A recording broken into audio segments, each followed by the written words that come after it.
ଶିରଗଡ଼ block Takarda କଷ୍ଟର ଶିକ୍ଷା ସାଧନ କେନ୍ଦ୍ର ଅଧୀନସ୍ଥ ତାକରଡ଼ା ଉଚ୍ଚ ପ୍ରାଥମିକ ବିଦ୍ୟାଳୟରେ 2022 ଏବଂ 2023 ଶିକ୍ଷାବର୍ଷର ବାର୍ଷିକ ଉତ୍ସବ ଅନୁଷ୍ଠିତ ହୋଇସାରିଛି। ବିଦ୍ୟାଳୟ ପରିଚାଳନା କମିଟି ଦ୍ୱାରା ଯୋଗ ଦେଇଥିବା ନିମନ୍ତ୍ରିତ ଅତିଥିମାନେ ଫୁଲତୋଡ଼ା ସହିତ ମଞ୍ଚାସୀନ ହୋଇଥିଲେ।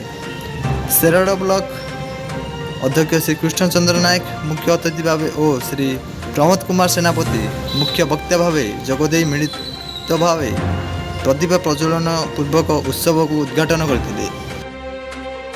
ଶ୍ରୀ ମାଧବ ସେଠୀ ଉପସ୍ଥିତ ଥିବା ସମସ୍ତ ଅତିଥିଙ୍କ ପରିଚୟ ପ୍ରଦାନ କରିଥିଲେ ଏବଂ ପ୍ରଧାନ ଶିକ୍ଷକ ଶ୍ରୀ ପ୍ରଫୁଲ୍ଲ କୁମାର ପ୍ରଧାନ ବିଦ୍ୟାଳୟର ବାର୍ଷିକ ବିବରଣୀ ପଢ଼ିଥିଲେ।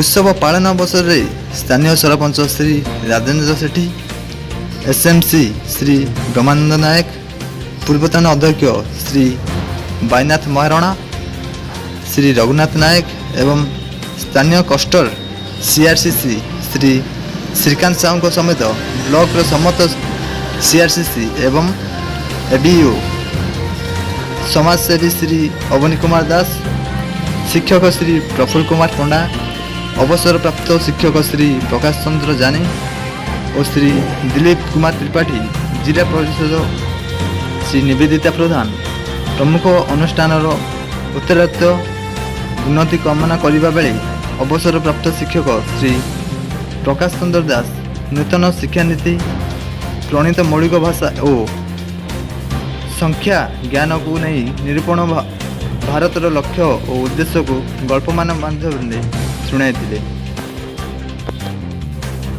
ବ୍ୟୁରୋ ରିପୋର୍ଟ ଶିରଗଡ଼ ହାଲଚାଲ।